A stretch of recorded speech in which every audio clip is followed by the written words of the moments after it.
just tilt that this way a little bit. Hey, people.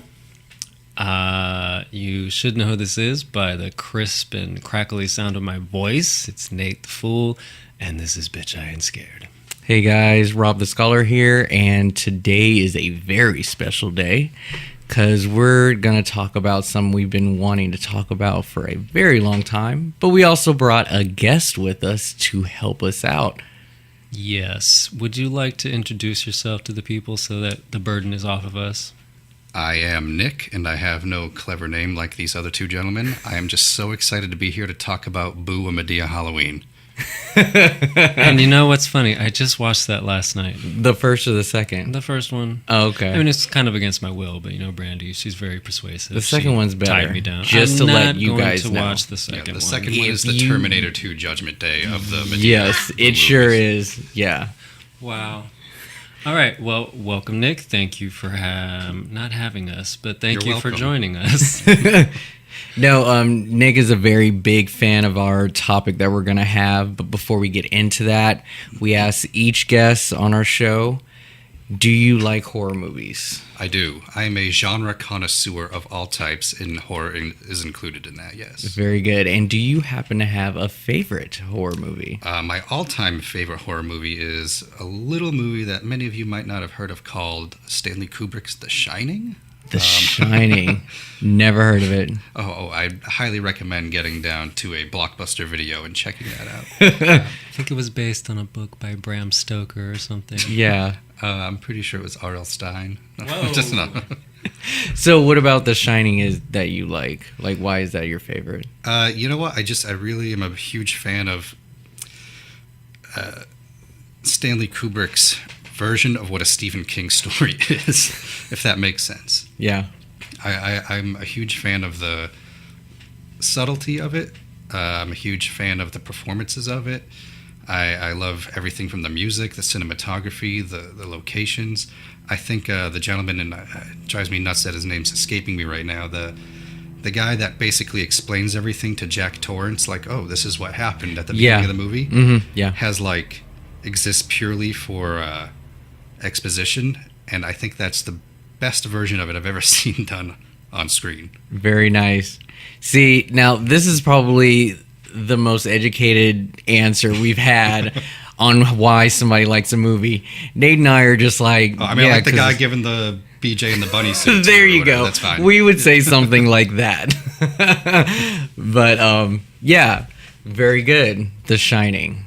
I like the miniseries a lot, and I don't know why. I just prefer that one over the other, but yeah. I have seen it, but I gotta go with the Kubrick version on this. Hey. But Each their own. That's good. I don't not enjoy the miniseries. Yeah. either, though. Yeah.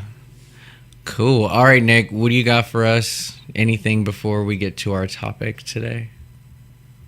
You called me Nick. Oh, I did. See, I really thought that you were talking to Nick. Do I have anything? I mean, Nick already revealed my dirty secret about watching Medea's Boo Halloween. So, no, I think I'm like all systems go. Let's just like head into this. Cool. All right, so today we are going to switch gears from movies back to television and talk about one of our favorite shows and probably one of your favorites growing up, and that's Nickelodeon's Are You Afraid of the Dark? And this is one of my favorite shows because obviously at the time I was old enough to watch something this horrific on TV and haven't been able to watch all the rated R stuff, so this was a good escape for me in the horror genre. And even though I could watch Tales from the Crypt anytime I wanted, I just always enjoyed this type of stuff. So yeah, I'm so excited to be able to talk about this today. And Nick, you claim to be like a huge know-it-all with this show. Yes. Okay. I claim many things. That is one of them. What is it about this show that you like so much? Well, first and foremost, I am a 90s children's programming scholar, if you will. Nickelodeon was obviously one of the big focal points for children of our age. And Are You Afraid of the Dark was a big part of that. I love the show for all the same reasons that you said. It was it was that slightly dangerous thing. It was like, oh, okay, it's on Nickelodeon, but it's on at 9:30 at night. It's on before it turns to Nick at Night. This is scary because it's the last thing on Nickelodeon before it turns into like I Love Lucy. You felt very grown up staying up that late, having something to watch at 9:30 as well. So I thought that was kind of cool too. I totally agree. And my mom was a huge Twilight Zone, Tales from the Crypt fan, things like that. So she actually watched Are You Afraid of the Dark with me. So I have a lot of really wonderful nostalgic memories of sitting on the couch with my mom watching that on a Saturday night. My dad would watch X-Men with me on Saturday morning on Fox Kids, and my mom would watch Are You Afraid of the Dark with me Saturday night on SNICK. Yes, SNICK. And that's awesome too, because there are some households who would really consider this show even bad to watch in their house. Like, it's the devil's work, and like this was just too much for some kids. So yeah, I thought that's really cool that we were able to watch it. Nick, why do you like the show? Nick, oh my God. I keep saying Nick. Nate, why do you like the show? You really are going to write me off the show, aren't you? I would just like to say right now, I stake half my claim on all of this. Why did I love the show? Yeah. I think, it's basically the same as your answer. I was kind of a scaredy cat when I was little. I didn't like horror movies, but I did like scary things. I loved Halloween. I loved witches and all sorts of things like that. So having a kid-friendly version of that was great. That's why I read Goosebumps. That's why I read Scary Stories for Sleepovers. Even though that book was kind of fucking intense. Like, bad shit always happened to those kids. It was never a good ending. But yeah, I just really liked it. And I think having a show where it only features kids telling the stories, there's never an adult that comes in like, hey, what are you fucking kids doing here? Yeah. Private property. You know, supervising. That bullshit never happens. So it was just nice. It was like a fantasy world for a kid to live in. So, hey. And I loved SNICK. I did like that. It was a very strange time growing up. I think the Roundhouse came on after it or something. Love Roundhouse. So I actually have the lineup of the 1992 SNICK. It was actually, it varied over like the 10, 11 years that SNICK was on. If anybody doesn't know, SNICK was Saturday Night Nickelodeon from 8 p.m. to 10 p.m. It's like the TGIF for Saturday. Right, that's actually a really good way to put it. Yeah. Yes. So the original lineup actually consisted of Clarissa Explains It All at 8 o'clock, Roundhouse at 8:30, which for all you people that don't know what Roundhouse is, that was like a sketch comedy dance show that sort of predates all that. It was in the middle of maturity between all that and In Living Color. Like right in the middle. Like it was just adult enough. And I think that's why it didn't really last. Yeah. It was like, this is the wrong network.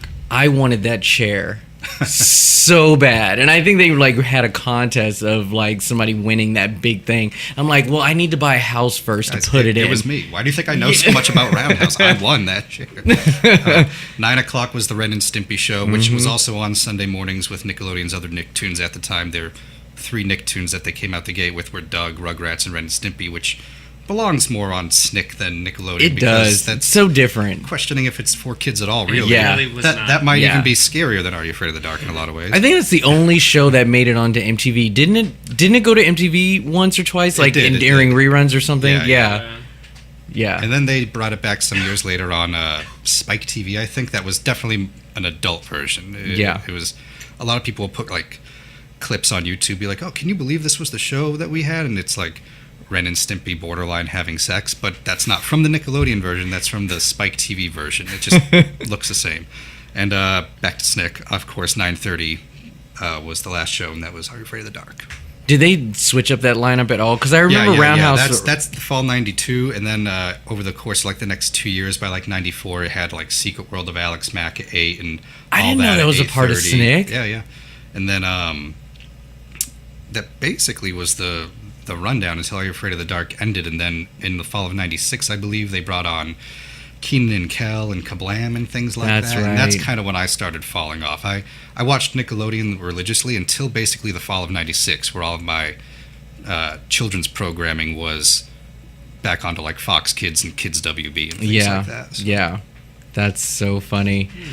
I remember just watching that show at the end of the night and just being like, ooh, got some scares in, and then I just started recording them on blank tapes, as many as I could, and just rewatched them over and over again. I couldn't get enough of that show. They were just so creative, and again, it was just a way to just kind of dip into that genre without, because I didn't know anything about the genre that much before that show came on. And they kind of use some of like urban legends and other stories to do that. So I didn't really get into Twilight Zone at the time. Did you guys watch that show at the same time too, or? Yeah, I very much associated it with New Year's Eve because the Sci-Fi Channel did and still does do the Twilight Zone marathons. Okay. So nice. All right. So let me see. How should we do this? I guess, like, what do you remember? Like, do you remember any specific episodes, Nate? Like, which ones do you like? The witches. I pretty much remember all the witch episodes for the most part. I mean, the one with, what was it, the monkey's paw? Yes. I mean, she was a witch. Twisted Claw. Oh, the Twisted Claw. God, her and her cackling laugh. I enjoyed her. My favorite one was probably the babysitter with the books. Okay. Mm-hmm. I loved that one because she's a witch, I guess. Yeah. Well, there's a witch in there, but also I kind of feel like she's a witch. She's a good witch. Yeah, she's trying to get kids to read and that makes not sense. be so basic. Unplug the video game. I really loved that. It's just like you read the book and then you stop and all these things come out. I liked the one with, what was it called, the mystical mirror, where she's fucking trying to turn these girls into dogs. I just enjoyed witches. I really did. I really did. The one with the women in the woods. It's like they were kind of witches, but they were kind of just Watchers Woods. Yeah, they had a raw deal. That's what they had. So, yeah, that's what I remember. I remember other ones, but that's what I remember. Okay. All right. Any like standout episodes for you that you like, Nick? Oh yeah. Well, as a kid, all the episodes that had sad endings or downer endings or where the kids get their comeuppance or things like that were always very traumatic because I was like, how could that happen to this poor innocent child? All he wanted to do was play pinball, for God's sake.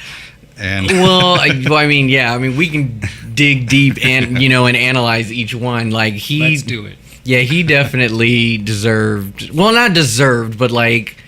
What? He was like, I don't know what it was. Like, he was just lazy, or he was like stealing, or I can't remember. Or he was just. I think he just wanted to work at the place the guy was working at. He just didn't do what you were told. That's what it was. Yeah. Don't go back there and play it.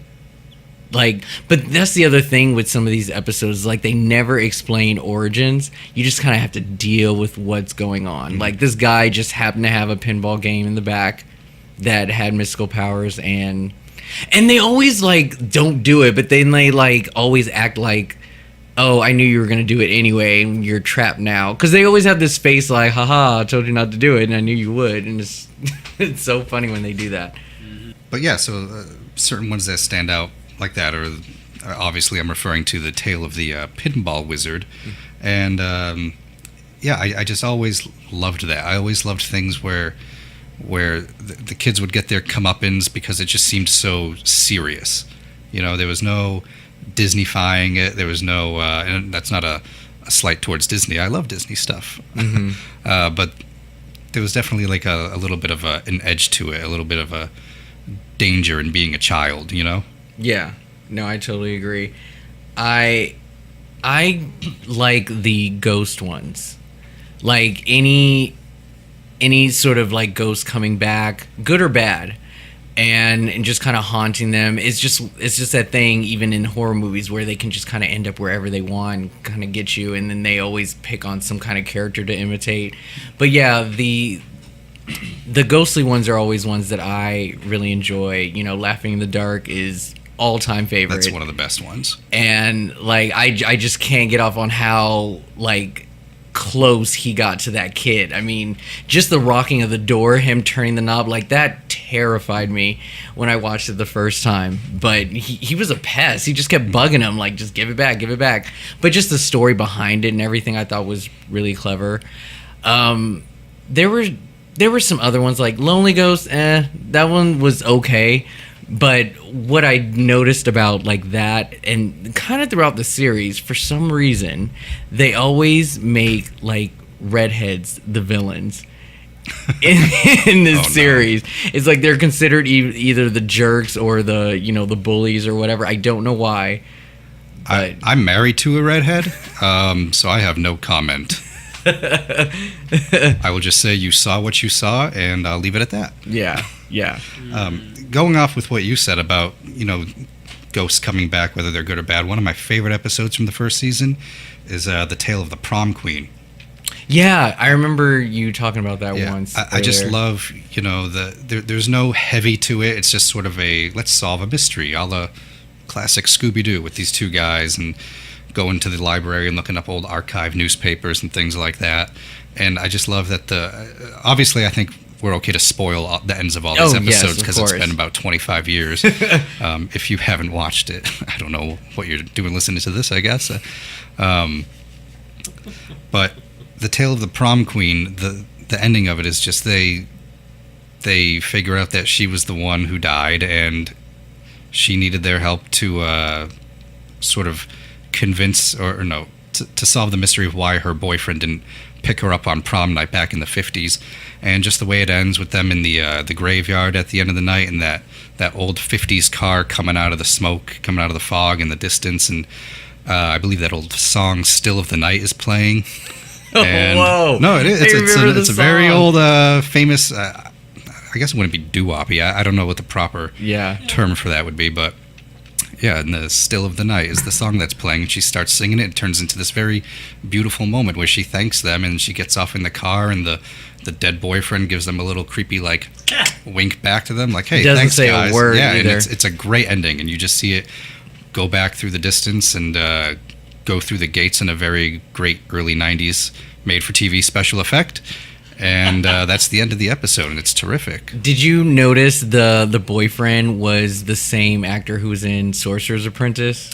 I did not, but I am not surprised. Yeah, they reuse their actors quite a bit. But yeah, I looked through I think the Sorcerer's Apprentice cast, and I saw that he was in like 2 episodes, and I was like, oh yeah, he's the boyfriend at the end. Yeah, they do that a lot. So what was the rule in that one? Because she was a ghost, she couldn't leave the cemetery unless she had like they kind of had to help, I guide guess. her out, from my understanding. Okay. She couldn't leave the cemetery by herself or something like that. And I'm trying to think now, like people were able to see her too, which was also a little weird. Yeah, because but- the librarian sees her and Yeah. everything, and obviously they see her, but it seems like she can make physical contact with things. She's not like walking through doors or anything like that. But So we definitely had no choice but to believe the twist when it was revealed, because everything about her meant she was alive. But and watching the episode with the benefit of hindsight, you notice the little things that are not really subtle, but I guess they're subtle if you're a kid. Like she's like, "Oh, that's Keen," and they're like, "Keen, what the hell?" Does that mean?" They tried And to she's kind of very point out impressed by that like she was. computers, the newspapers on the computers, and everything like that. So Of course, as a kid, I didn't notice anything like that at all. I was just like, oh, these two guys, one of them has they're betting on who can get her in bed, obviously. Like, it's some contest. That's all they're doing. Because I did not think that, but they're hanging out with this girl, like, way too long over something that is, I just thought that was kind of funny. Do you guys remember the Nightly Neighbors? Mm-hmm. So this is one of many vampire like stories that they had in there. I just wanted to talk about that one because that brings up another reason why I really love the show is that they have really good twists. I think for a show that really doesn't have to put too much like into their story, they actually care about what they write, and some of them were actually pretty good. But I just remember the Nightly Neighbors one. I had no idea. I maybe thought that the kid was a vampire, but I thought the whole family was. And so when the parents were, out of the equation, I just didn't think about it too much. And then it turned out, like the kid was, I don't know, would he be considered their leader or? Yeah, I think they kind of give you the hint that he's like the master vampire or something like that, or one of the bigwigs. I thought that was pretty clever. I like that one. Another story. I believe that one's told by Betty Ann, right? Because all of hers had kind of like dark endings. She was the messed up girl. She's my favorite storyteller out of the whole show. I love Betty Ann. That's what I was going to ask you guys. Oh, okay. But y'all talk too fucking much. I was going to ask, which kid did you prefer? Like, was there a storyteller who had a sort of a consecutive, I feel like I did enjoy Betty Ann the most. and then that other girl who didn't last, I didn't really care about her stories. She went on to be in the Clueless TV show. She's fine. Yeah, you're talking about what was it? What was her name? Kristen or something? Rachel, Kristen? Becky. Yeah, it's Kristen, and then she got Kristen. replaced by Megan, Yeah. Michelle. Oh yes. Oh, Sam. You're talking about Sam. No. She was in the first I don't know. season. Yeah, like she was the blonde girl in the first. Yeah, Rachel she, Blanchard. She tells the prom queen episode, Yeah. and she's dressed up like the prom Yeah, I queen remember and that. stuff. She's like, yeah, she would always dress up. That's right. She would always like. Yeah, her gimmick very was she theatrical. dressed up like her story. Yeah, she had on that horse get up when she told the Hungry Hound story. I And don't remember that story. yeah, she brought her hound dog with her and everything. But yeah, that's all I was gonna ask. If you Okay. two had a preference for one of the storytellers, and what the theme was that you noticed. Okay. Well, yeah, Betty Ann is obviously a standout, and I mean, I think for the most part, all these kids that they had as the Midnight Society were pretty good. I guess what they would do is they would film all of their scenes like in a week for the whole season. Oh, really? Yeah, or something like that. They would shoot the episodes, the story parts, standardly as you do a regular TV show, but then they would have all the kids together and basically just spent a week doing all the beginnings and ends and stuff like that. It makes sense to do it that way because, I mean, they don't really connect with the story that's actually being told. You might as well just get a day out of them and just Right. film it all. Yeah, I don't know. For some reason, I always think movies are filmed like chronologically, and I know that they're not. It's just it always surprises me when they do stuff earlier. One of the things that stands out is the guy that Tucker brings in on season 5, Stig. He, in my opinion, tells two of the best episodes of the entire series. I was just going through them, and I was like, Stig tells the best, Like one of the scariest. He tells the first episode of season 5, which is a Tale of Dead Man's Float. Now that's a And- season finale one for me. The red ghost? Yes, yeah, that the comes out red of the pool water. goes. And they don't let him in. You know what I mean? Because They said, well, because he's like super gross, right? So they don't Right. want him to begin with. And they were like, we got you halfway. We'll keep you, let you tell one or two more, and then we'll make a decision. I'm like, that story was better than all of y'all's combined. Right. And like, you don't want to let him in. Oh. And then he comes back. I think then there's a gap. Someone else tells a story, and then he comes back for like the third episode, and it's the tale. I don't think all of these were released in order. Yeah. But the tale of Station 109.1, which is famously one of the episodes that has Ryan Gosling in the Yeah, stories, it has like the and most Gilbert cameos Gottfried. in them. But that's like the one that gets him on in the Midnight Society, and that's a great episode too. But I can't believe it took 2 to get that guy in after that first time. Yeah, Frank told Phantom Cab. They let him in right away. Right. It was alright. Yeah, it was okay. But, I mean, if it wasn't for Frank, to be honest, we wouldn't have Dr. Vink. Like, he's obviously one that has been through, like, not the most. Well, I mean, has his character been more recurring than the rest, I think? I believe him and Aaron Tager, I believe is his Aaron name, Tager. Dr. Vink, and Richard Dumont, who plays Sardo, no Mr. Accent on the dough. Exactly.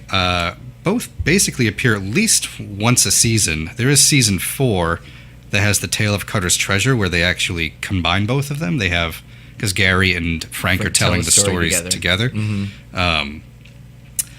But I think they appeared basically about one episode a season each. Frank is not in season 5, so Mr. Sardo, or sorry, just Sardo, has one episode in season 5. So I guess he might outrank Dr. Vink by 1. Okay. Little piece of trivia from what I found out: the witch from the Tale of the Twisted Claw is actually the wife of Aaron Tager, who plays Really? Dr. Vink. Yes. What a couple. What a couple. That's funny. You know that Aaron Tager was the Laughing in the Dark ghost Yeah. as well. Yeah, just without the stash and the beard. And I guess he's a big voiceover actor too. So Yeah. Well, we talked about this too because he ended up in Goosebumps as well in that Yeah, piano the episode. He's like the robot Oh, piano teacher or right. something. Yeah, he was the robot teacher that, yeah. Also in the X-Men film, he gives Wolverine his introduction. He's the ring announcer Oh. up in Is Canada he when really? Rogue walks Yeah. into the That's thing. him. He's the YouTube that clip or Don't something. kick him And in the balls. yeah, that's In him. the In the first one? Very Yep. first one. I'll have to Yep, watch that 2000s again. X-Men. He's the ring announcer. Okay. I'll have to watch that again. I did not know that. That's funny. Wait. Didn't he play like more than 3 people? Like besides the circus guy and Dr. Vink, wasn't he another character? Good question. I just if he did, thought I he didn't was. notice it. I'm sure you're right. I would just have to look it up. I don't remember him. Don't from be other sure. ones. Y'all are like quoting some bullshit that I don't even know about. So, but I just felt like I saw his face all the time, and I thought he was like a third character. Or maybe it's because, maybe I'm just thinking, Dr. Vink, there was like once or twice where he wasn't evil. Yeah. He was actually helping the kids. Yeah. But, like, what was it? The one with the glasses, I don't remember. The Specs. Yeah. He was helping them, or trying to. Well, no, that was Sardo, and That was one. Sardo. Yeah. Okay, see, now I'm just confusing. Vink was he helped in Cutter's Treasure, and didn't he pop up in another episode with the door? Was he in that one too, or am I thinking The door unlocked with the small. Yeah. No, that's Sardo. That's Sardo? That's one of the last I could episodes. have swore he was involved in one other episode. Like he kind of guided somebody else. Was it the carved stone? Was he in that one, or No, I think that was Sardo too. That was Sardo because she gets the yeah? thing from Sardo's magic shop, and what's his name? Frank Gorshin, who's the Riddler from the Adam West Batman Yeah, series. I was gonna bring him up is later. like That's the- awesome. is also in that one. So I think Cutter's Treasure parts 1 and 2 might be Dr. Vink's last appearance. Yeah, maybe that was it. I think Vink was kind of behind the scenes, and then he kind of popped out there. Maybe that's what I'm thinking of, and I'm thinking it's just another episode. But There's a lot to take in here. There's a lot there of episodes. there is. But yeah, I actually enjoy Betty Ann. I think she tells more creative storytelling, and then like sometimes they do end on like sort of a like moment or whatever. I also think Kiki, she gets very adventurous in her tales. Like she kind of goes for it. Most of her stories, people are in like serious danger. The Captured Souls one I thought was really good. Old Man Corcoran, that had one of the biggest twists I have seen on there. I thought that one was really good too. And then of course Quicksilver, I like that one too. That one's really good. And that one also has obviously the show has a lot of guest stars and things. Isn't that the younger sister from Fresh Prince of Bel-Air? Yeah, Tatiana. Yeah, she's in that one where she played twins. Right. Yeah. But yeah, what are some other like favorite episodes that you like from this show? You're talking to me or Nate? Both. Okay. Anyone. Yeah. Well, since I'm closer to the microphone, I guess I'll go first. You know what I love? The Tale of the Phone Police. Okay. I love that episode, and I'll explain why. Yeah, remind me of this one. So, they're pranking people and things like that, and the sister's like, oh, you can't do that. You hear the legend of, I'm forgetting the name of the legend now. It's a kid's name. But she's like, oh, you prank call, and the phone police are going to come and get you and lock you up. And it turns out that's kind of what actually happens. But one of the kids who doesn't get caught escapes, and he goes back to the sister to try to ask for help. And she doesn't recognize him. She doesn't have a brother. The legend has now been changed to the legend of whatever her brother's name is. So it's this very alternate Twilight Zone reality thing where it's like one little thing changed their history, and then they end up figuring everything out and solve the problem. And then at the end, the great little twist is there's a pizza delivery, because they're like, no, don't answer it. And it's just a pizza delivery guy, and the guy's like, oh, I got the wrong house. I read it upside down, or something like that. Or switch the numbers. I guess that makes more sense than reading it upside down. And then you just see him take off the pizza logo from the car, and it's the phone police. So it's like, oh, they do exist. But it doesn't really explain that weird little Twilight Zone moment of like, why doesn't she remember him? You know what I mean? Does time and space travel with the phone police? You know what I mean? Like, there's all these sort of unanswered scientific, not scientific, I guess sci-fi questions that come with it. And that was one of the things as a kid I really loved. I don't remember that one that well. That one always escaped you. You remember that one? What was that, season 1? No, that was I feel like everything that I remember is from season 1. But that was it's season not. 3. season 3. Okay, I was an avid viewer. I really watched this show. I swear. But yeah, I remember that episode. It was cool. Yeah, it was like they erased him. He was gone. Another one that I enjoyed, I think it was from the last legit season, was The Tale of Badge. I love that. That was the very last episode. Was it? Yeah. Look at me, tuning in for the beginning and there to the bitter end. Yeah, I loved that one. Again, it was like a witch episode, but it was a good witch with a little weird thing. Shout out to my sister who hates small things.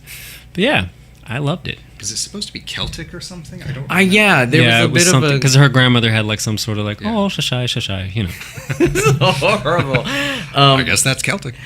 I like the I like the makeup in Badge. That was great. Monster looked really good. And were you guys? I don't know. I mean, obviously, I was what was this? 95, 96? I was in high school. Did you guys ever catch on that Badge was like the musical notes? Oh, yeah. That I didn't even catch. She had to play them. Yeah, I didn't catch that at all. That his name like spelled out notes or whatever. Yeah, I didn't catch that. Oh well, I don't know.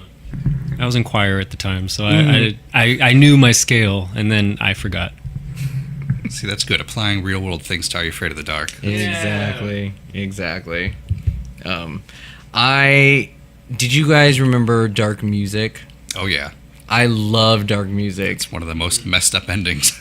I know, right? Yeah, that's why I like it so much. I don't know why I'm so like, all of them need to go. Wait, is that the one where he goes in the basement? Yes. And then something just eats him? Yeah. Or whatever? Yeah. So yeah, Technically, this kid's a murderer. But I know, he's like a very unhappy about it. Yeah, the family moves in after, I guess, what their grandpa either goes missing or dies. Yeah, I think it's like he her died. uncle or grandpa Uncle, or yeah. something like that. And he ended up like getting like fortune or just having like a very exciting life or whatever, but they never knew why. And then like the basement had some kind of demon in there that reacted to music, but it was the type of music that was being played that would show like, but it was all about just, I guess, gathering souls. That's all it wanted. Yeah, was to they be don't. fed. I don't believe they give like a real explanation as what it is. Other than it's just like keep feeding me and I'll give you what Like, you whatever want. You know, you he gives want. the kid a Exactly. bike back because his bully destroyed his bike earlier. And God, that bully. But of course, did you see how they like tried to get all real? They were like, "Oh yeah, he's a bully because his dad's like a piece of shit to him too." So they used to It's just a explain guy why with he's his an shirt asshole. off, standing on the stoop. That's really all it is. Well, that's a telltale sign of an abusive parent. Mm-hmm. I was going to ask if he was a redhead. Oh, good. No, I don't think he was a redhead. Yeah, but no, good question. But yeah, he totally murders his sister. The sister was the lonely ghost, by the way. Yes. Yeah. And yeah, she's just a pain in his ass. And like, it's implied. Because even like when they went back to the campfire, they're like, did he really do that? And then he was like, I think they just scared her. But Yeah, they're like, oh, he made sure that she knew where she was. she knew where her she's place. staying. Yeah.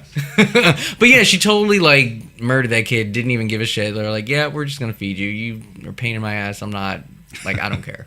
Like, but yeah, I thought that episode was really good. I like that one. It was a good one. Another one that really stands out to me that I liked actually is The Tale of the Fire Ghost. I was literally... Yeah, it's such a great villain. You know, he looks creepy. The idea of being alone in a firehouse is just very...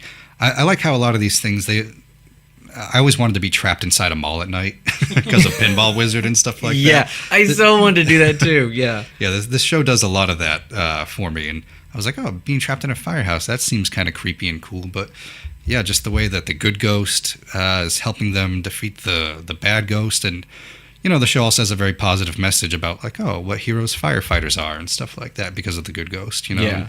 and don't mess with fire. And it's also one of the few times where I can remember where it seems like the moral of the story bleeds into the end, where they put out the fire Okay. at the end. Yeah. Gary, like, pours the stuff on it, and you just see a hint of the fire still going.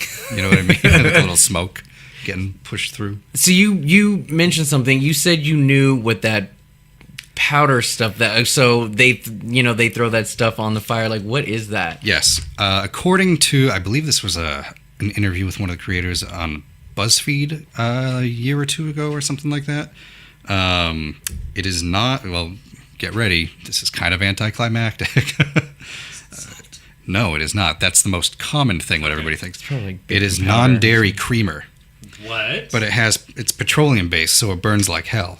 Oh. And then they put some other things in there to kind of ignite it a little bit more, but that's what gives it that big flare up when they throw it in. Well, it also looks very like glittery too, or something. So I don't know what they do to make that all like shine or whatever, but I don't know, but that's what they said is the primary non-dairy creamer. That's funny. So anybody can do it. I was just gonna say it reminds me of like having Cheetos on your hand. You know, like that stuff just gets stuck. So now you put your hand in there and it's like, you just have like dry milk forever. Well, I guess I don't feel so bad when Stig took a taste of it.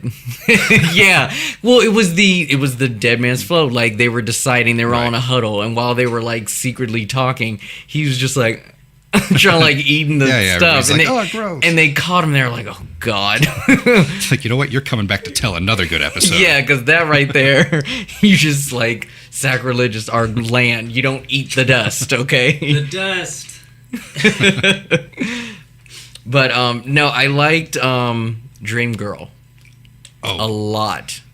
Tell the Dreamgirl. So this is the one that supposedly inspired M. Night to do Sixth Sense. It was this brother and sister who, like hung out a lot, and then was this season 1? No, this was season. Everything was from season always 1. season 1. This was season 3. I swear to God, I saw this in '92. I don't swear know I saw what it to right tell away. you. I don't understand. I jumped through time. Okay.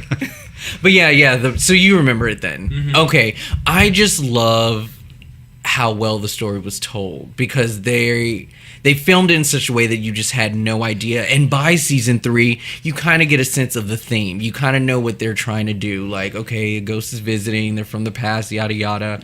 You don't think about stuff like that. And the mom comes in and they're just talking, and she didn't want to let him go. I just think that's so awesome. I really like the ending to that. That is definitely like in my top 10 favorite episodes, and it's a very emotional episode. It is. There's no evil entity or anything like that. They're not trying to. It's again kind of like the Prom Queen. It's a mystery solving episode. Who told that story? Betty Ann. I think it was Sam, because all Was of hers it? were romantic. Oh, you're right. It was Because Sam. I remember being You're right. Tucker like, love's not scary, and she's like, who says it's Joanna not? Garcia. Yes. If you remember who that is. No. Are you talking about one of the kids? Yeah, one of the Midnight Society. Yeah. She came in kind of late. I think Betty Ann was the one who referred her. Yeah. And like Gary had a big crush on her. I also knew her from Freaks and Geeks. She was one of the cheerleaders. Oh, was she? Freaks and Geeks. She was on she was on Reboot. I don't know. Joanna Garcia. Yeah, she was I on mean, it's Reboot. probably throwing me because of the Garcia. I got one. She's Ariel. That's hilarious. Yes. Her face. Her face. She has I was not like, you changed. watch Once Upon a Time, I can tell you that. I didn't know she's she was a Ariel. Garcia. Look at that. Yeah, she's on a new show right now. That might get canceled. Don't cancel it, please. But yeah, that was her. But yeah, no, you're right. It was Sam. It was Sam. And I think we've talked about this before outside of this obvious show that we're doing right now, is that the acting in that episode, because the acting ranges, let's be honest, from episode to episode. Oh my God, there are some episodes I can just be like, whoa. But I want to give them credit because they're such standouts. I actually wrote them down, and I hope I'm pronouncing this right. The two actors that play brother and sister, especially her, but I mean both credit. Fab Filippo, I think is his name, if I'm pronouncing that correctly. Yeah, I looked him up. And He's hot. and I'll take your word for it. And Andrea Nemeth, she's gorgeous. Was the sister, and I mean she's really stand out in their final goodbye. Yeah. And the music is actually stand out in that scene too. If you ever go back, watch the music that's taking place during that whole graveyard scene. Not when the dead girl shows up and then it starts to sound a little bit like a porno. But yeah, go back, you'll know what I'm talking about. But all the music that's leading up to that, it's just a very well done, very touching scene, and it's a real highlight of acting for the show between those two actors, I think. Yeah. No, I totally agree. That is a good one. Another emotional one that I liked, and I will admit this, I actually cried. And this wasn't even the first time viewing it. This was like a second time, obviously, when I'm older and I'm able to understand emotions and like, oh my God, that's what was really happening? Or, yeah, it was The Dark Dragon. Oh, yeah. Do you remember Dark Dragon? Okay, so Dark. Oh God, I mean, honestly, when you say some of these titles, it means nothing to me. So you have to tell me about the story. Oh no, that's totally fine. jog my I memory. love explaining them, so no problem. So this was season 2, and this was a Sardo episode. This kid who obviously was kind of a geek, outcast. He had a brace on his leg, so obviously that made him look like a freak and back then. And he saw an ad for a potion that makes you popular, or the best of you comes out. And so he went and got the potion, and it turned into this Jekyll Hyde thing where he would turn into the cooler side of him, and they put him in like a leather jacket or whatever. But at the same time, he had a friend who was just as geeky. She was, always in the library, but they always had like a really special connection. Mm-hmm. And it was one of those moral stories where, you want to be cool, you want the popular girl, but like the people that you should care about is like right in front of you, but he's just so intertwined with being popular. But the thing is that every time he drank the potion, he would also bring out the worst in him, and he slowly turned into like some dragon or whatever. Yeah. But what was so emotional is that she found out what was going on, because everybody thought he was, like a Patty Duke twin, and even though they were cousins. And she found out that he was taking some potion, and she wanted to do the same thing for him. Yeah. But instead of just a drop, like you're instructed, she took the whole thing, and she was dying or like instantly turning into a dragon. Yeah. And it just got so sad because she was like, I just wanted to be like pretty for you. And I was like, fuck, that's sad. And he's like, she really liked him. And then, he cries for her. Like, oh, that one was good. Okay. And I like the acting in that one too. I remember. You remember that one? Yeah, I like that one. Could I, before we move on, could I just point out 2 more episodes that I think are worth noticing because they're almost satirical. One was from season 2. That's The Tale of the Full Moon, where the kid wants a dog. I love Full Moon. And yeah. Thinks the neighbor is a werewolf. Then he finds out his mom is dating him. Turns out the guy's got a twin brother, and the twin brother is the werewolf and things like that. So he ends up getting his dog at the end of the day. Which I don't know if it's a little degrading in some way, but I mean, I guess they love that look, dynamic. If you're going to be stuck as a werewolf, you might as well make the best of it. And apparently they love to notice fetch. In that wolf mask, like he smiled. Like there was just so much hair and the mouth was so big, but then obviously when the truth came out, like he smiled and it was like this big giant smile. And I was like, oh my god, it still looks scary. This doesn't get a Blu-ray HD release where that's really noticeable. But I like that whole episode has very like comedic overtones to it and everything like that. It had a really like 60s vibe too, just like with the music and the wardrobe, even though it took place in the 90s still. And I liked how it kind of throwback. Another episode that I love, and I love it for a variety of reasons, is The Tale of the Ghastly Grinner. That was their comic book episode. Yeah. The reason I love that one was because it was at the height of the X-Men animated series, one of my all-time favorite shows, and I did grow up as a comic book nerd. And seeing all of this stuff represented in another TV show, I was like, oh my god, they're in a comic book store, and I can see that, and I own that. And they're referencing this, and that's a real person. Yeah. Because, nowadays, with this stuff being everywhere, I guess this episode would seem kind of standard, but back then, who knew all this stuff about comics? Just people that read comics. Exactly. So I really liked that episode. And this episode does so much satire. Like the parents are couch potatoes, but they're like, get your heads out of the comic book junk. But they're just sitting there eating chips and like just microwaving Hot Pockets and stuff like that. The nerdy girl that's hanging out with him and the co-hero of the episode. Do you remember her name? Yes, but I'm forgetting. Oh, too bad. That's not like Hooper or something. Yep, like that? Hooper Piccolero. Yeah. Hooper Piccolero, and she is as '90s nerd as you can get because she's in a dress and has pigtails and glasses, and that's really all it took. But this whole episode is like an homage to old Batman stuff too. It's using Dutch tilts, which is a way that you transition. That's the way you turn the camera. If you watch the old '60s Adam West Batman, that thing is full of Dutch tilts. And when you're like running down a hall and like kind of I get that.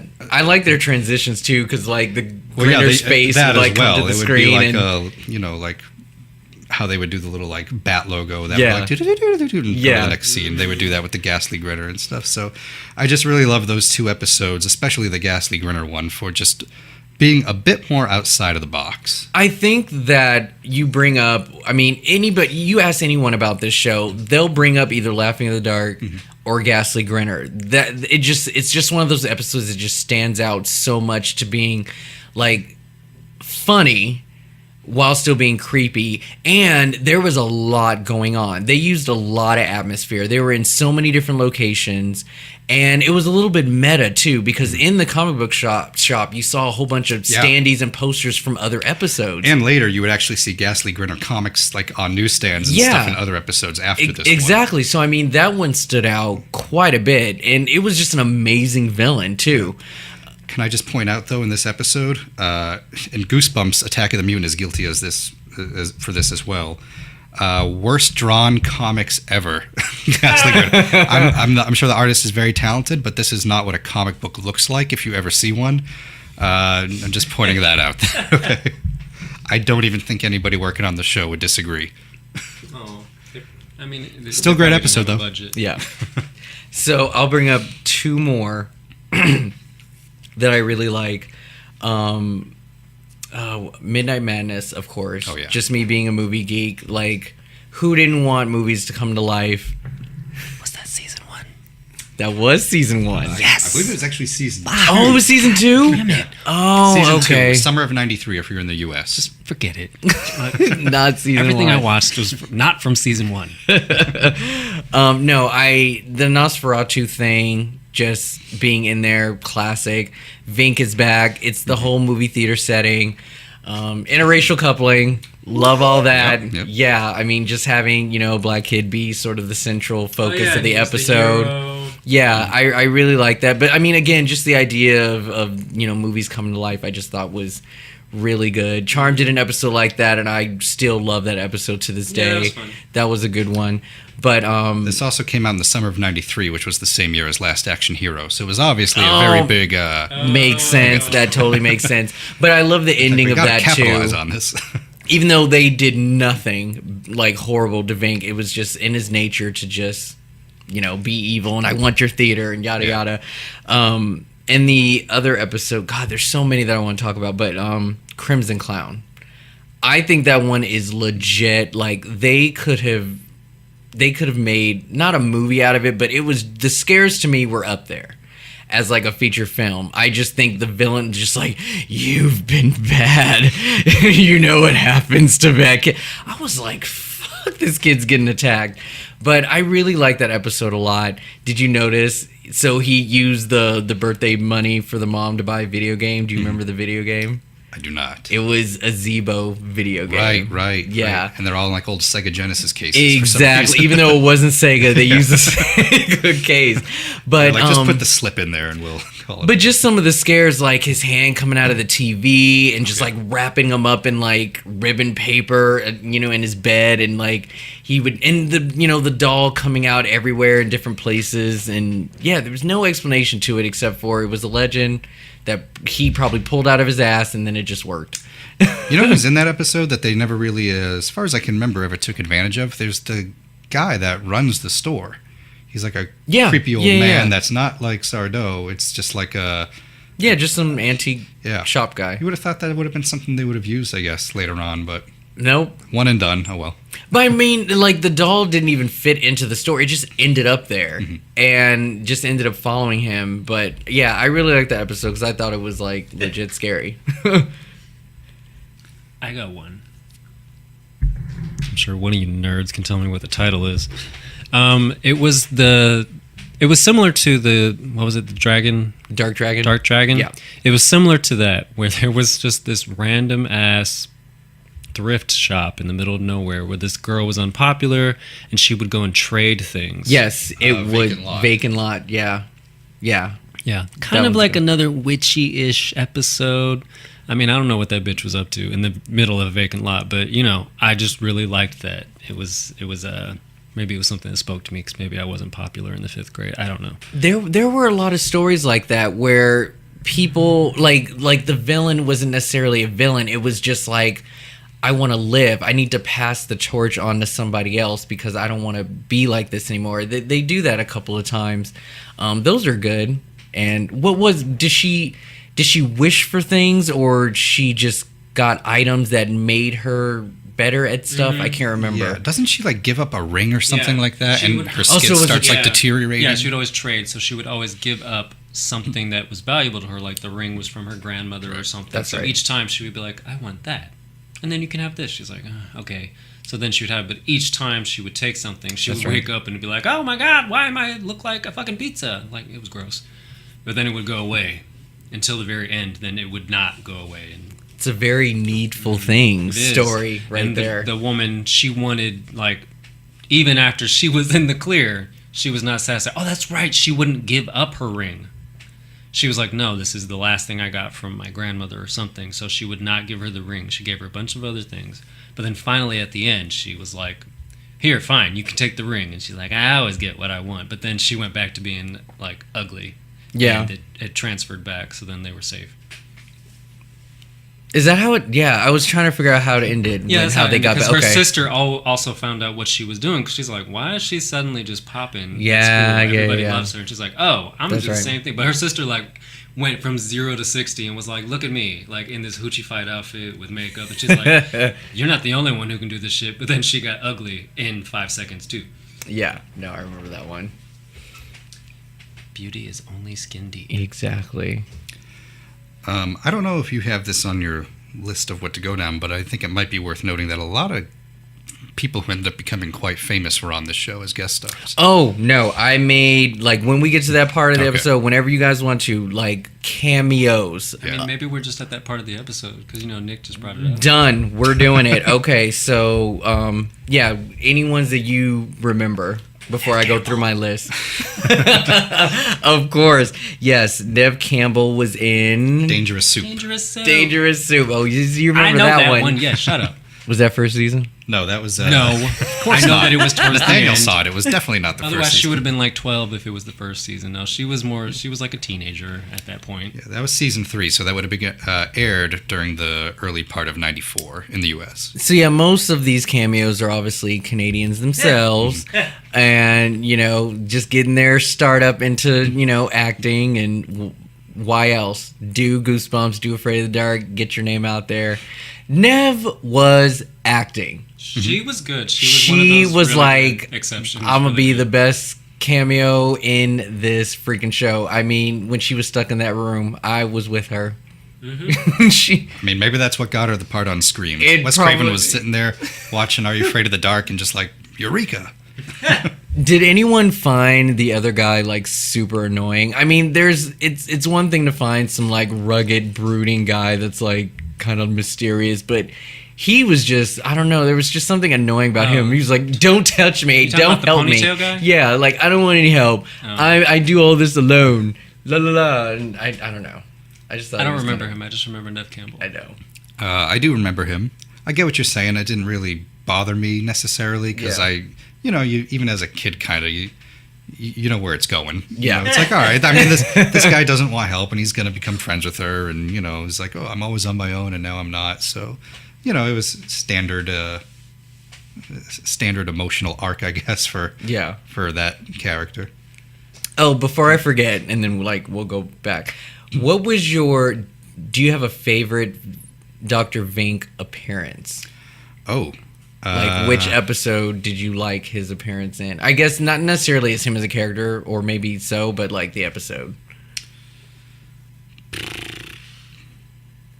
I mean, for me, if I had to be perfectly honest, maybe the first episode, Phantom Cab, which is not even one of my like top 10 episodes or anything, but the idea of this, it does a good job of setting who he is up. Just this crazy old coot in the woods. Yeah. Do you remember the riddle? Yeah, sort of. I mean, we just watched it like a month ago. Yeah. What? Oh God. Which so not the one that they couldn't solve. Yeah, the one they couldn't in Phantom Cab. the So, barrel. So like, what has no weight? no weight, You no- can see it, and then you put it in a barrel. The It makes it whole- lighter. yeah. Yeah, that was a good one. But no, I think I'm gonna agree with you. I think Phantom Cab had a good depiction of like who he was, And I like at the end, it's kind of logical, that doesn't always happen because you're like, well, where are the parents? How come nobody's talking to the cops? You know what I mean? They actually do call the cops, and apparently they go back to the like treehouse fort thing that Vink has, and there's nothing left. There's no Yeah. him, no experiments. It's all It's just full of weeds, Yeah. is what he said. so yeah. that gives a good background without having to give a lot of details to like who this character is and what's he about. And at the time, we didn't know that was going to be a reoccurring thing, but it obviously is a very intriguing setup for him. Yeah. So do you remember any other cameos?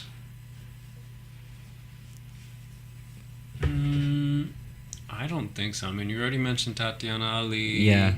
And wait, what was that actress? I think she might have been from Goosebumps? no, not Oh. Goosebumps. What was that show called? Ghost Rider.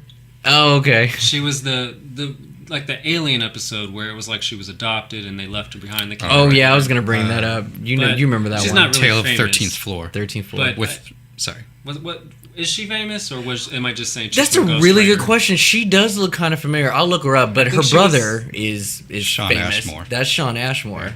Right, Shawn Ashmore. I don't remember him, but I remember her, and I think it was just Ghost Rider, and I don't know if she's done Could anything be. else after No, that. I'll look her up and see. Nick, what are some that you remember? Well, Bobcat Goldthwait, who I was a big fan of the Police Academy movies growing I know, up. I loved him in those and movies. he's in The Tale of the Final Wish doing his best Bobcat Goldthwait shtick. Yeah, he was the Sandman, I think it was. Yeah.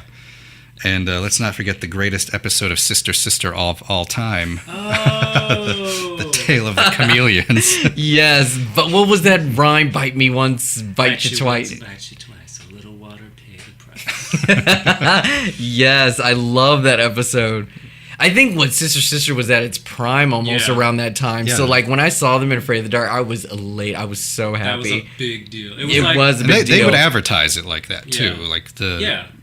Oh, I think they episodes. did. Yeah, they were Yeah. like special. Yeah, Well, I do remember that. the Tale of the Frozen Ghost. They heavily advertised like, "Hey, Yeah. Clarissa explains it all." Melissa Joan Hart's in So, this That was the episode. first one, right? Yeah. Yeah, I remember so her being the first. I do remember them like doing that. I don't remember any other special guests, but those two, they were big. Yeah.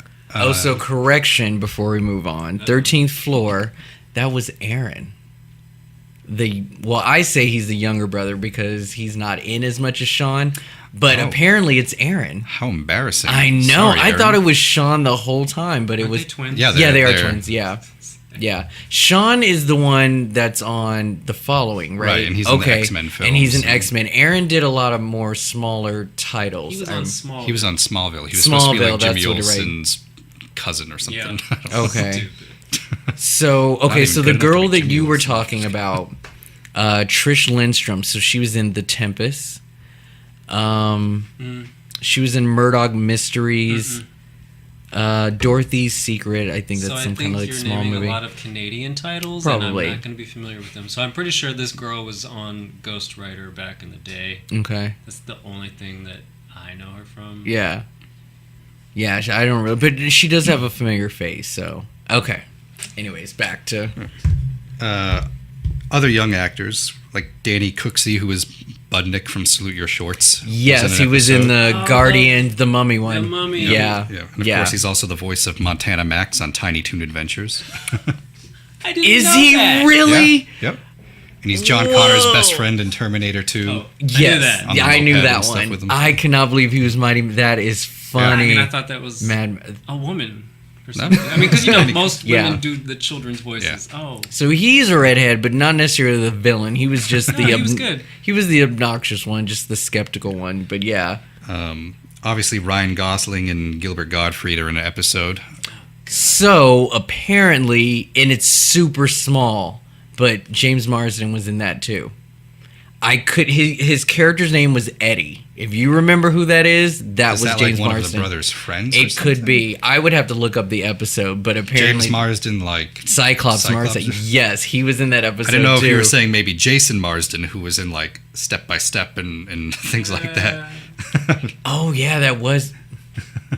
I'll have to look. Well, I'm trying to remember because Wiki Either way, said. either one is impressive. Yeah, But Wiki I mean, said I think it was James, but you could be right. I forgot there was a Jason. It probably was Jason. I'll have to look it up. which one's Canadian? Right. I would assume Jason would be in there more, but Well, could Jason's, I believe, real life best friend, Will Friedle from Boy Meets World, who was also like 2 seasons in The Boy Meets World at this time is also in an episode. Yes, Long Ago Locket. So Yep. it was that World War II one where I think they were on a field trip or something, and It's like redcoats and stuff. I yeah, think, right? yeah. It's sort of like a reenactment played right in front of Yeah. our eyes, and I he think gets he's like caught in the going middle. along a trail or something, and Yeah. when he's in that area, it kind of puts him back in that era. Yeah. Let's see, who else was on there? I had Mia Kirshner, Tale of the Hungry Hounds. Do you remember Mira Kirshner? I remember from the L Word. I know who she Oh, is. okay, But I okay. don't remember the Hungry Hounds really. Gotcha. Yeah, it was it was an okay episode. Yeah. But yes, I remember her from that. I only knew her from Legend at the time. I didn't watch L Word, but she was in Legend. She was the princess, I guess, or the In Legend? yeah, Tom Cruise's Legend. That was not Mia Kirshner. That was not Mia. No, that's Mia Sarah. Damn Mia it. Kirshner was like a child when that movie Damn came it. Okay, so I got the Mias confused. We're Okay. learning things today. Yeah, Mia Sarah from Ferris Bueller's Day Off. Oh, She okay. was the princess. Gotcha. Okay. Also, Christopher, I don't know if it's Castle or Castile. I always say Castle, but you're probably from pronouncing Step it. by Step in the Beethoven films and things like that. Do you remember was the in nerdy blonde glasses kid from Beethoven? Oh, yeah. So, yeah, he was in Prisoners Past. Prisoners Tale of Past. Prisoners Yeah, Past, I remember 5th that. season. No, that was there was a time where like every episode they had to have some kind of special guest because the show was getting a little old, so they had to do something for the ratings. But yes, I do remember him. And I don't know how many people will be familiar with this show, but Christian Tessier, I believe is how you say his name, was also on another Nickelodeon show, The Tomorrow People. Not the CW one. Yeah, Yeah, but the the one British one. before. The British one. The Tomorrow Yeah, People so was really nice. he's the one that I was talking about. He's very typecast. Like he's always playing the bully. Yeah. He was in Laughing in the Dark. He was the kid that stole the nose. And the Curious Camera, he's the bully. yeah, in that the one. Curious Camera. He's the bully in that too. So Curious Camera, by the way, the one who had the camera, Eddie K. Thomas from American Pie. Oh, really? Yeah. So he was in that one too. What was the episode that I was looking up? Oh yeah, what season was that in? The station, the radio station one? Oh, season 5, Oh, okay. Here, let me see. 95 through 96. Okay, so it says. Where is it?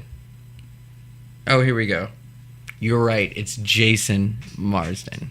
Okay, I thought it was James Marsden. Okay, so yeah, we know Step by Step. Also, Jason Marsden. Which one was he? The older brother?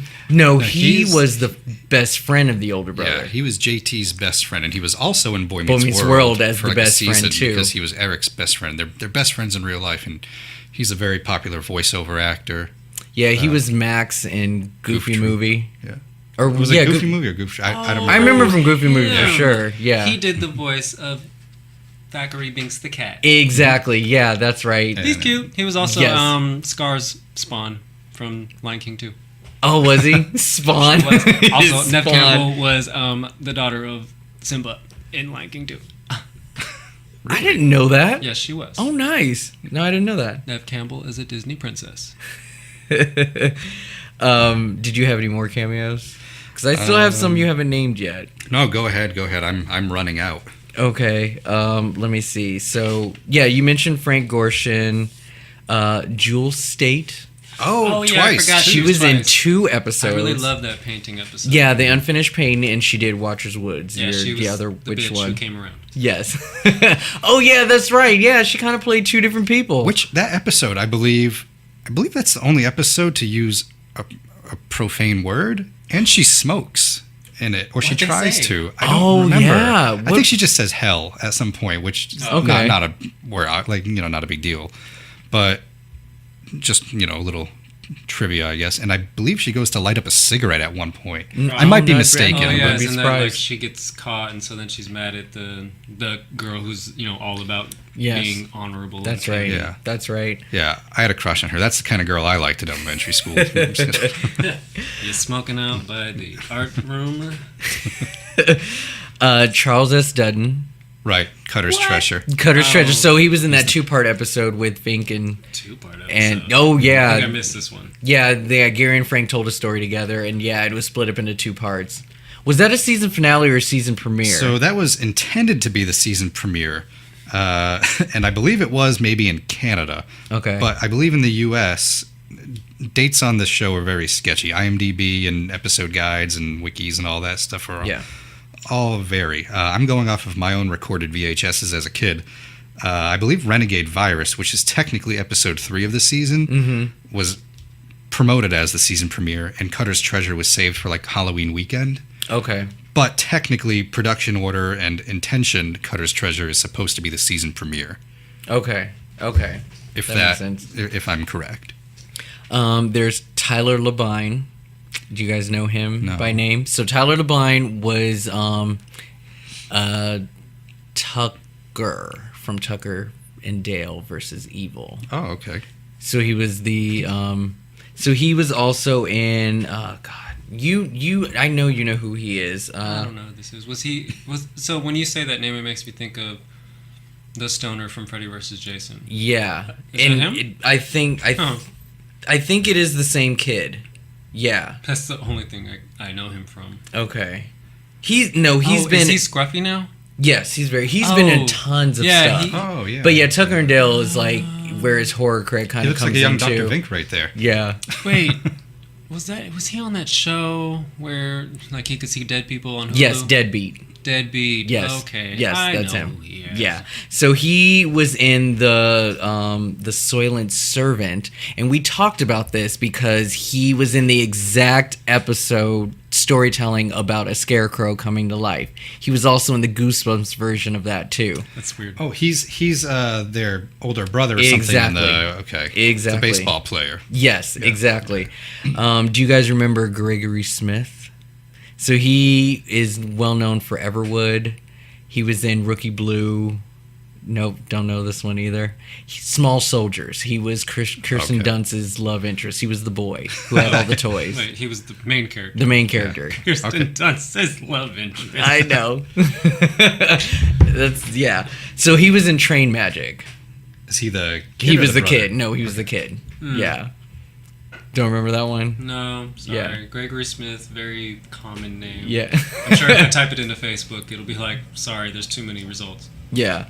And then Jay Baruchel, Dead Man's Flow, but going a little past the first season, he was in the Zombie Dice. I really, really like Zombie Dice. I don't know if you guys remember that. But it was I've this seen it. video game arcade bar, and like there was this one game that involved dice that you play, and if you lose, you get shrunk into this like little box.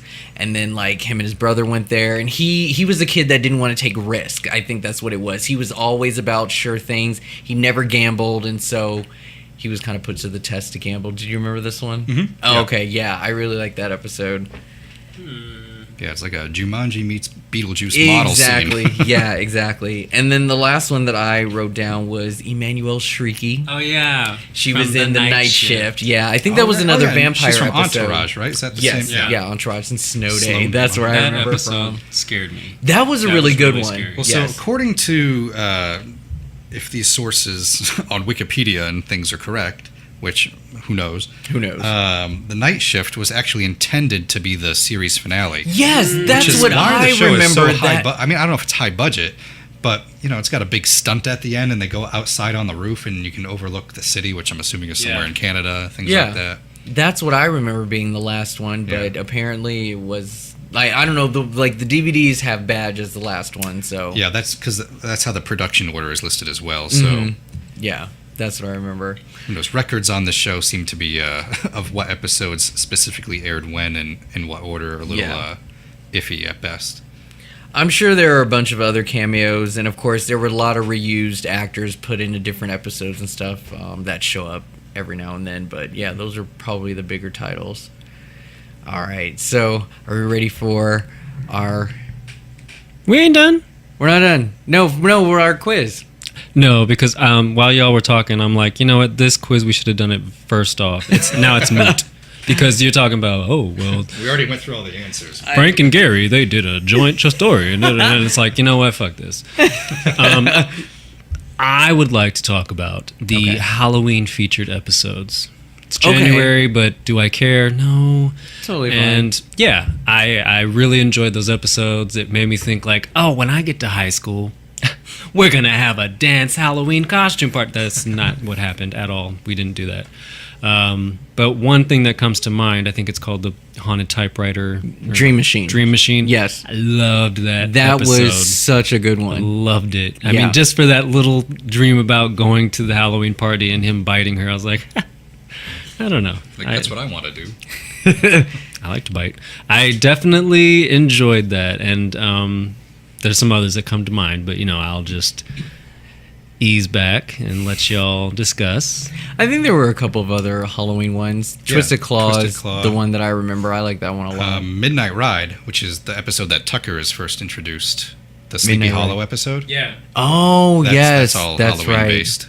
That's right. Oh, yeah. Could have brought him up. Yeah, he's famous-ish. Yeah. I like him. Mr. DeSantos. Yeah. I think there were some other ones besides those two that had a Halloween thing to it. Possibly. I'm I trying to think remember. this is the only show that has a leap year episode. Oh, yes. Oh, that leap year episode. That one was a weird one. What was the leap year episode? That was the Whispering Walls. Yeah. And the guy's wearing like basically a Karate Kid skeleton costume. Yeah. There is this nanny. She brings two kids. They're on like some kind of road trip or something, and their car breaks down. They stop at this hotel, Yeah. and yeah, you look just like my little, like I forget it was her daughter or something, and so she saves her from.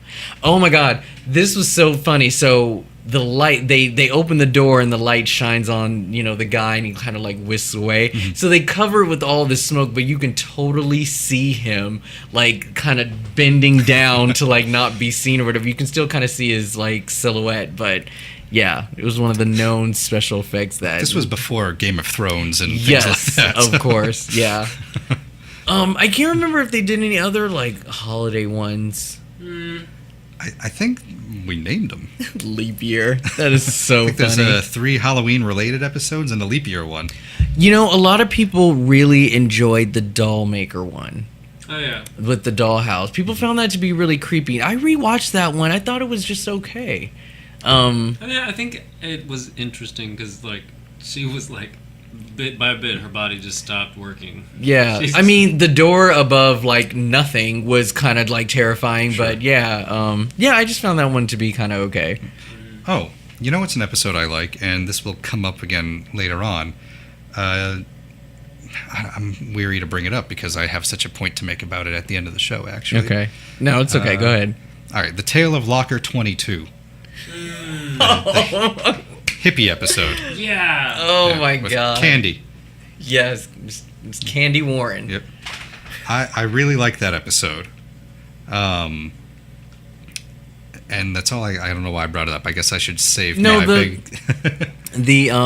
Has the French girl been in anything? She for some reason has like a face that I've seen. I don't before. know. I think that girl. I don't. You know what? I don't want to say she's beautiful, but she was, and her French accent certainly helps. I always thought that Or is it Candy French Warren was the original Marsha Brady.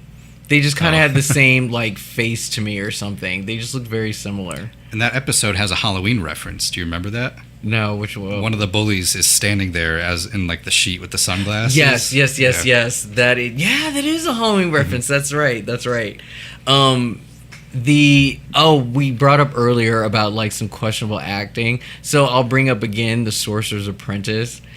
They really overacted with that one. They were just being super dramatic about like his team of goons and like the principal who was like in his face about his paper, and like I just thought that episode was hilarious with their acting. Speaking of schools, we didn't have to talk about The Tale of the Hatching. The Hatching was so good. That is an episode that made me very happy that I didn't go to private schools. It was so good. I would have been like going crazy without having to use any electronics. That would just Yeah, that'd be horrible. Like, just eat me. I don't want to be Well, it also here. wasn't really a huge option back in '93. I know, but Maybe still, it had I a mean, Game Boy or just a watching it, watch. I was just like, oh, if I couldn't listen to like any music or anything, like Right. that would suck. But yeah, that was a really good one. I like that one. And they went out of their way to build that big monster at the end. Yeah, they mentioned that production. Predating Chamber of Secrets. Yeah, they mentioned that production was pretty big on that one. Like, they kind of went all out on special effects because they usually don't build like big monsters or creatures in their episodes. So, yeah, that one was really good. I like Apartment 214. Oh yeah, no, that's a great one. I like that one. So that old woman was also in Duplex. Did you ever watch Duplex? With Ben Stiller and Yeah, Drew Barrymore. yeah. She played this like, so it was a dark comedy. So the old woman was like kind of terrifying in some parts, but yeah, it just reminded me so much of like 214 because they wanted her gone and she was just not trying to leave. It's the same thing, but I don't know. I like the story in that one. Another good one. Sorry, is that what we're doing? We're just going off? We on are some more doing thing? that. Okay. Yes, we are doing that. I just want to make sure I'm not getting us off topic. The episode of the Water Demons. Oh, Where you that can't one fall is asleep. super scary. Yes, I like that one. Did you see that one? I know the title. It also reminds me of a story from Scary Stories for Sleepovers. It was sort of like the same premise. There were Yeah. water demons, but I don't remember the story. It's kind of like The Fog, actually. Yeah, but this one I thought had a really cool twist about it. Like, the guy that was cursed couldn't fall asleep because that's the only time they would come out and get you. And so he had to stay awake for I don't know how long. I Like, mean, he I feel mentioned like the show's years. implied years. Yeah, he like took like 2-minute cat naps and then woke up and did that for like 2 years. Yeah. Yeah, that one. And, I like there's that like one. the kid and his cousin or something is visiting or spending the summer with them, and they're working at the grocery store and they're delivery boys, and they go and bring like coffee or something like that to his house, and Well, yeah, he's got a again- bunch of like pirate treasure or something like that, right? Yeah, he had this museum of stuff. Well, because that's why he was cursed. He stole a whole bunch of stuff from this ship, and all he had to do 3 years and never thought to just put it back. I just thought that was hilarious. But but yeah, he steals an item from there, and that's when he gets marked. Like, you've been marked. It's gonna come after you too. Other episode I really like. This is my 2 cents that I'm adding in. I also like this episode. Great episode. Least favorite title: The Shiny Red Bicycle. Take shiny out of there. I know that was a long title, but yeah, I like that's one of the emotional ones Yeah. too. Yeah. That kid was acting. Oh, when he Yeah. flipped out in class, I was like, Jesus. Yeah, no, it's he's terrific actually, and Yeah. and it's very like a PTSD of losing your best friend at such a young age, kind of. Do you remember that one, Nate?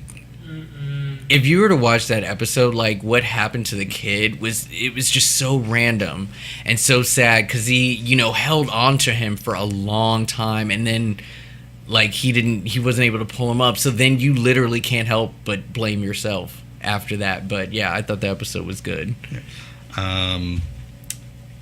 What about the Tale of the Unexpected Visitor? You remember that? The 2 kids in a band? You have to remind me of this one because I had something to do with aliens and Yes. like frequency sounds or something. yep. They were okay. So the okay. dad, I don't know, works for like a space program or something like that out of his living room or something. Yeah. And the kids are using it, and I think they send a song or something like that to space. And it's implied that like, oh, we want to play. So the kids are coming down. That's right. That's right. And it's got the best line of any episode where the kid is like, "Lady, we are not toys, we are people," or something like that. I don't have too much memory, but I knew that they sent out a signal, kind of ET style, and then like they just came down to hang out. And They're literally the worst band ever. Like they make like the amateur Bill and Ted Wild Stallions band seem like the Kinks. Where it's like one's playing a keyboard and the other's playing an electric guitar, and none of it matches up at all. And they're like, "Yeah, let's make a band about love." yeah, Speaking of this music, you said something about a music video. I never saw oh this. yes, let's talk about this. So it was not uncommon back in the 90s for them to have like, network identities were really important back then. Like Nickelodeon had an identity, ABC, before ABC's One Saturday Morning, when it was just ABC, and they just happened to have Saturday morning cartoons on, had a very specific identity. You remember those bumpers that were like, after these messages. Yeah. Yes, like yes. that and stuff like that. Fox Kids had these little bumpers that would be like, and now a message totally for kids. And it would have the guy from America's Most Wanted with like hanging out with a bunch of kids talking like, hey, don't like let bullies ruin your life. There was more to it than that, obviously. It's true, though. And so they had a lot of things like that. Disney Channel had a lot of like music videos. Like they would have like a Goof Troop music video and stuff like I that. remember the Goof Troop one. Yes. And so this stuff was very common. So it's not like weird that Nickelodeon did it, but it's weird that it did it for Are You Afraid of the Dark? Mm-hmm. It would make more sense if there was like a Ren and Stimpy or Rocco's Modern Life music video or something. So there's a really, really awful music video. I mean, the music video is just clips. Yeah. Awful song with really bad font. Oh my god, the font. Yeah, I That's- just remember. And then like the eyes just coming to the screen. Yeah, or yeah. the words Yeah. every time they said the words. I'm not even going to attempt to sing it. You can look it up if this really interests I you. kind of want you to see it, Nate, while we're talking about it. It's just like the best thing. Give me a second. I will see if I can find it. This is And I like- can't even tell you who sings it, if it's even a real band my or if it's God. like, you know, some PA from YTV or something like that working. And it's called like I Feel the Fear. And it would God, just the name air during is giving commercials, me during so SNICK much. and stuff like that. And it was just really, really weird and not scary. Here, I let me have no see if memory I of can. this. Let me see if I can look that up, and then. Okay. I actually believe this was on a VHS tape I had that God, this video was that long. I didn't. I just need to see a No, yeah, of course. Alright. Sounds very like Mortal Kombat. Maz and Kilgore is the name of the band, I guess. Oh. Yeah, they just put clips together. No, that now it's more like, what is that Robin S. song? You got to show me love.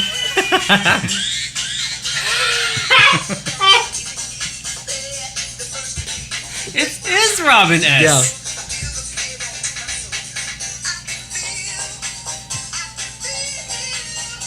Here are the words. Oh my god. Love that episode. Yeah, and then they just show more clips of that. Oh god, It's I not a remember good that video. promotional material to promote what the show is really about. you know? Exactly. So funny. It doesn't really do the show and its tone justice. Well, it did do one thing for me. It reminded me. I kept forgetting.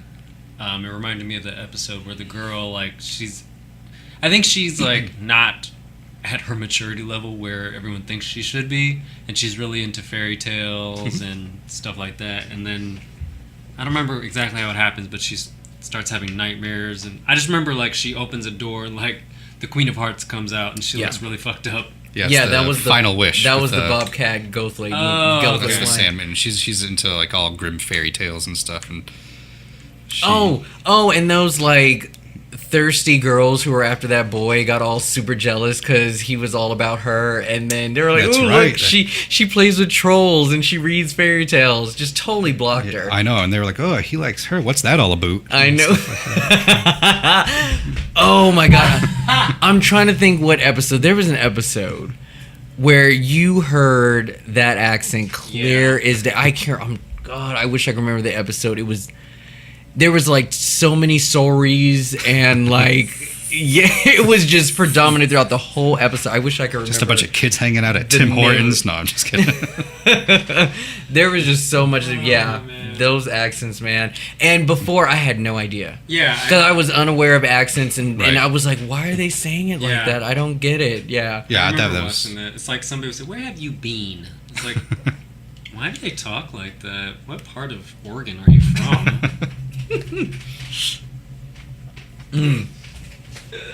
Okay, should we do our bitch thriller? Are we good? Is there anything else that we want to talk about today? I have such a limited memory of everything that ever happened between 1992 and 95. 96 is when I had my adult awakening and life sucked. So you two have really like covered some heavy stuff and made me remember traumatic things from my past. One more thing I will say though, I felt like that love story with the ghost thing that really recurred a lot. Yes. Where it's like, oh, either it's like we didn't know that they were dead the whole time, or it's like, oh, why is this person so sad? Oh, because they didn't meet up with this person in the 50s. It was always in the 50s. Or they love the 50s. Remember when Cloris Leachman made a cameo? She was like old lady. That was so weird. She melted that damn bowl. Sorry, but yeah, I think that happened a lot, and maybe for me at the time, it didn't. My sister was really into it. She's only 2 years older, but she was like, "Oh, I love these episodes." And I was like, "Not so much," but now I think I can appreciate them if I watch them again.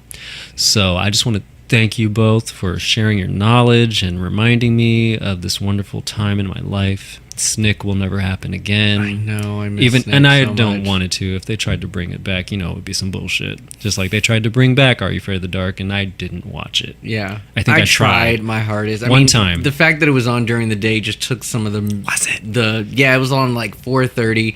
I had to race home after school to watch it because I don't think it was it on the weekends, or was it during the week? I don't even remember. I just remember think it might have coming been on on the during the weekends. So Nick, Yes. are you afraid of the dark or Goosebumps?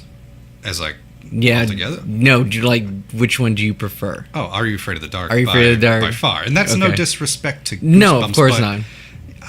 All in all, even though they shared some actors, I think the acting was overall better. I like the format. It's a clever little thing to have the kids telling a story and things like that. Mm-hmm. I grew up reading Goosebumps books, and I love R.L. Stine books and things like that. But sometimes those endings were just very strange. Like, oh, you guys are now adopted, and your brother's a chicken. Like, I don't like that would be the ending, and it's like, wait, what? The story's not even about chickens or adoption. You know what I mean? These felt more had a narrative flow. So good on the kids for telling 3-act structures in their campfire stories, I guess, with proper commercial breaks. Yeah. And I think we talked about this before too.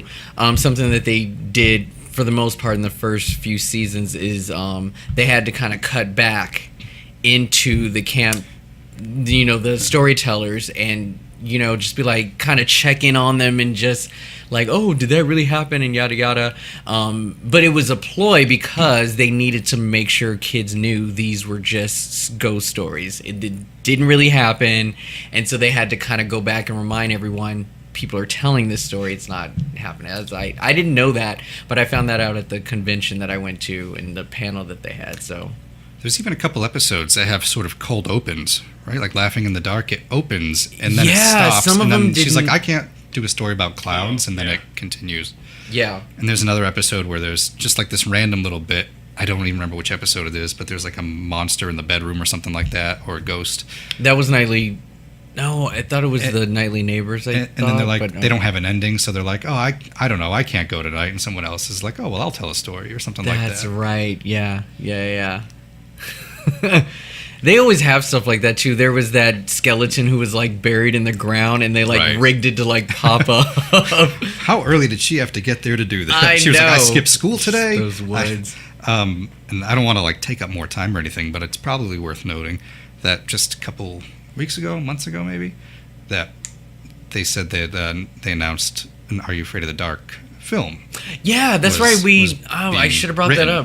written. What are your opinions about that? Like, from both of you, like, do you think this will be good? So there's the fan made one that should be coming out soon, and then there's an official one that's going to be done by the co-writer or writer of it. Yeah. What do you think of the idea of bringing those back? I mean, I'm for it. I don't know exactly what they would do. Like, if this is like a 90-minute movie, are you going to have it be like vignettes? Like, is it going to be the campfire format? You know what I mean? Stories, like, where there's going to be like 4 kinda. or 5 different little things, Yeah. or are they going to ignore the Midnight Society altogether? I mean, that would be kind of weird. It's pretty synonymous with the whole idea and concept of the show. I'm sure they can get at least one of them to come back to kind of pass the torch or introduce something, but or even if it's just like a whole new cast or something like that. But I think they should do like, I don't know, bring is it Ross Hull? Who played Ross Hull, Gary. I don't know, Yeah. bring him back and let him be Sardo or something like that. You know? Yeah. Put everybody else in little cameos, like the way they had a Jason Frank and Amy Jo Johnson in the Power Rangers movie, like taking pictures of the Zord.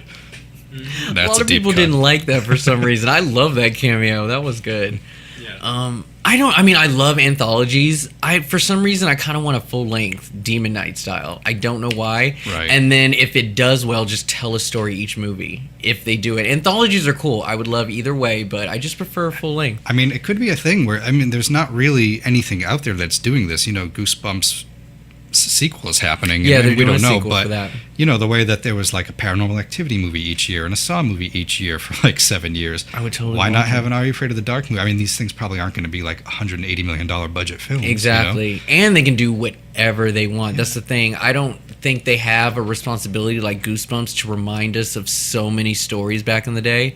Afraid of the Dark was just one of those things. You watch it. We obviously have lots of memory of it, but it's like, I don't need a movie to remind me of any of that. They can literally just come out with a new story and just have it be super good, So, I don't know. I hope it does well. So, with every episode, we close with our Bitch Really of the week, and we're going to let our guests take this on. All right. Well, lower your expectations because this is not as good as the ones that you guys usually do. And it took me a while to think of this because originally my bitch really was going to be that Feel the Fear music video. It was going to be like a bitch really to like the Nickelodeon execs. But, I understand why it happened. And it was the 90s. It was a golden age of ridiculousness and wonder. Yeah. So the reason earlier I was hesitant to bring up the Tale of Locker 22, it's an episode I love that has one of the biggest things that bothers me. So if you guys remember, the whole reason that Candy dies back in the 60s is that because she's doing like a lab experiment for her final or something like that. And it's indicated that like the classroom or the wing of the school or something like that explodes because there was a hole in the pipe. Yes. And so gasoline was getting through or something and everything went wrong. And if I remember correctly, the now principal of the school was the chemistry teacher at the time when she died. And how the hell did that promotion happen? Well, so it blows up. They don't have an explanation as to why. I guess not, but you would think anybody, like even back then, I'm not a scientist, I'm not a firefighter. They would have figured that out in the Someone would have been like, oh, well, this is what happened. You know what I mean? And they would have been like, well, who the hell was in charge here? And Mr. Schaffner would have been like, oh, uh-oh. That's a good one. I never thought of it that way. He ended up being principal. Yeah. You wonder if it was like a way to get the principal job. Like, now that's dark. We'll just take some casualties and I'll be the principal. If I can just get rid of this little hippie brat. I'm pro-nuclear power. I didn't even think of it that way. Yeah, he totally got promoted and moved up, and it was his fault the whole time. So what happened? So they never really mentioned him when the story got rewritten. No, so what happens when they get back to the new timeline, I guess, a la X-Men Days of Future Past style, Candy Warren is now the principal, and she confronts them in the hallway, or it even kind of breaks the time wall, I guess. She's like, oh, if you didn't do that, I would have been toast. And then they take off the necklace she talks and go her, back. Yeah. So they technically meet in both timelines. I know she didn't remember him. Yeah, and when she comes back, they have no mention of Mr. Schaffner. I believe that's his name. Schaffner. Yeah, Schaffner. And I guess he's just been erased from history, or is the janitor, or not there at all, or in jail for blowing up a student in another timeline. I don't know. Make your own ending, I guess. I'd be like, what is this black kid doing in my school? He's just running around with this leather jacket. It's like, well, thank you, Nick. That was enlightening as ever. No, really, it was good. Yeah, I like that one. That was really good. I like that one. Like, who the fuck tells someone to do an experiment with a leaky cord and then leaves the room? He knew it was up. Yeah. All right. I think that's all we're going to give to you guys because I got to go to work. Yeah, I think we've talked a lot about this show, and when the movies start being more in the spotlight, we'll probably bring it up more, give updates and stuff. So, Nick, where can our listeners follow you at? Oh, that's a good question. The most direct place would be my Instagram account, Insta Nick Ruth. So it's half of Instagram, and then my name, Nick Ruth, NICK RUTH. Get it? Insta Nick Ruth. Love it. Okay. Yes. Follow Nick. He is. So you're like, you're an actor. Yes. I'm a professional auditioner, genre connoisseur, self-proclaimed pop culture and film pundit.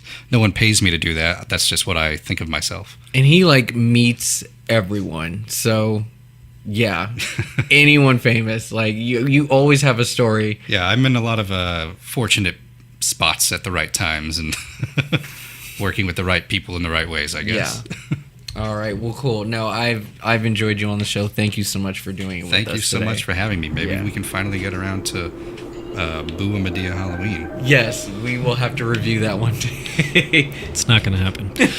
All right. So, as always, hope you enjoyed this. And we'll catch you next time on Bitch I Ain't Scared.